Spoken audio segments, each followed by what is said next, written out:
ಹಾವೇರಿಯ ಮಾಸೂರಿನ ಸ್ವಾತಿ ಬ್ಯಾಡಗಿ ಹತ್ಯೆ ಪ್ರಕರಣ ಸಂಬಂಧ ಮತ್ತಿಬ್ಬರು ಆರೋಪಿಗಳನ್ನು ಬಂಧಿಸಲಾಗಿದೆ. ದುರ್ಗಾಚಾರಿ ಬಡಿಗೇರ್ ಮತ್ತು ವಿನಾಯಕ ಬಂಧಿಸಲಾಗಿದೆ.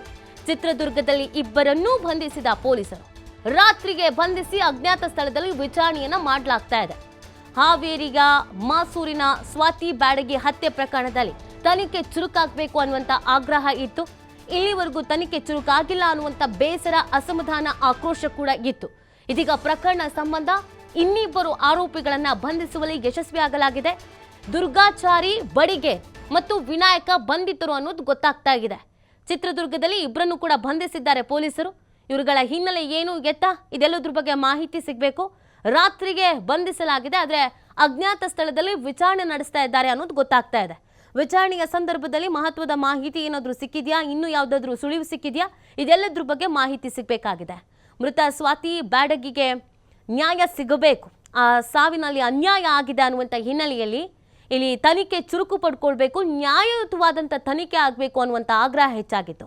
ಆ ಹಿನ್ನೆಲೆಯಲ್ಲೇ ಪೊಲೀಸರು ಕೂಡ ಅಲರ್ಟ್ ಆಗಿದ್ರು. ಇದೀಗ ಇಬ್ಬರನ್ನ ಬಂಧಿಸುವಲ್ಲಿ ಯಶಸ್ವಿ ಆಗಲಾಗಿದೆ. ರಾತ್ರಿನೇ ಬಂಧಿಸಿದ್ದಾರಂತೆ, ಆದರೆ ಅಜ್ಞಾತ ಸ್ಥಳದಲ್ಲಿ ವಿಚಾರಣೆ ನಡೆಸ್ತಾ ಇದ್ದಾರೆ. ಇದರಲ್ಲಿ ಇವ್ರ ಪಾತ್ರಗಳು ಏನು ಎತ್ತ, ಇನ್ನು ಯಾರ್ಯಾರು ಇದರಲ್ಲಿ ಇನ್ವಾಲ್ವ್ ಆಗಿದ್ದಾರೆ, ಹೇಗೆ ಪ್ಲಾನ್ ಮಾಡಿದ್ರು, ಎಲ್ಲವೂ ಕೂಡ ತನಿಖೆಯ ಸಂದರ್ಭದಲ್ಲಿ ಗೊತ್ತಾಗಲಿದೆ. ಸೊ ಇಲ್ಲಿವರೆಗೂ ಆದಂಥ ತನಿಖೆಯಲ್ಲಿ ಏನೆಲ್ಲ ಮೇನ್ ಲೀಡ್ ಸಿಕ್ಕಿದೆ, ಆ ಹಿನ್ನೆಲೆಯಲ್ಲಿ ಯಾವೆಲ್ಲ ಆಯಾಮದಲ್ಲಿ ತನಿಖೆಯನ್ನು ನಡೆಸಲಾಗ್ತಾ ಇದೆ, ಇದೆಲ್ಲದ್ರ ಬಗ್ಗೆ ಮಾಹಿತಿ ಸಿಗಬೇಕಾಗಿದೆ. ಪೊಲೀಸರ ಮೇಲೆ ಒತ್ತಡ ಕೂಡ ಇತ್ತು. ಈ ಪ್ರಕರಣದಲ್ಲಿ ನ್ಯಾಯ ಸಿಗಲೇಬೇಕು ಸ್ವಾತಿಗೆ ಅನ್ನುವಂಥ ಹಿನ್ನೆಲೆಯಲ್ಲಿ ಆ ಹಿನ್ನೆಲೆಯಲ್ಲೇ ಕಾರ್ಯಾಚರಣೆಗೆ ಇಳಿದಿದ್ರು ಪೊಲೀಸರು. ಫೈನಲಿ ಇದೀಗ ಇನ್ನುಳಿದಂಥ ಇಬ್ಬರನ್ನ ಚಿತ್ರದುರ್ಗದಲ್ಲಿ ಅರೆಸ್ಟ್ ಮಾಡಿದ್ದಾರೆ. ತಲೆಮರೆಸ್ಕೊಂಡಿದ್ರು, ಎಸ್ಕೇಪ್ ಆಗಿದ್ರು. ಆದರೆ ಸುಳಿವು ಸಿಕ್ಕಂತ ಹಿನ್ನೆಲೆಯಲ್ಲಿ ಚಿತ್ರದುರ್ಗದಲ್ಲಿ ಇಬ್ಬರನ್ನು ಕೂಡ ಅರೆಸ್ಟ್ ಮಾಡಲಾಗಿದೆ. ನೀವು ಫೋಟೋದಲ್ಲಿ ಗಮನಿಸ್ತಾ ಇದ್ದೀರಲ್ಲ, ಅವರೇ ಇಬ್ರು ಚಿತ್ರದುರ್ಗಕ್ಕೆ ಓಡ್ ಹೋಗಿದ್ರಂತೆ. ಅಲ್ಲಿ ಪೊಲೀಸರಿಗೆ ತಗ್ಲು ಹಾಕೊಂಡಿದ್ದಾರೆ. ಸೊ ಫೈನಲಿ ಅವರನ್ನ ಇದೀಗ ಅಜ್ಞಾತ ಸ್ಥಳದಲ್ಲಿ ವಿಚಾರಣೆ ಮಾಡಲಾಗ್ತಾ ಇದೆ. ವಿಚಾರಣೆ ಸಂದರ್ಭದಲ್ಲಿ ಏನೆಲ್ಲ ಸತ್ಯ ಕಕ್ತಾರೆ ಅನ್ನೋದನ್ನು ನೋಡಬೇಕಾಗತ್ತೆ.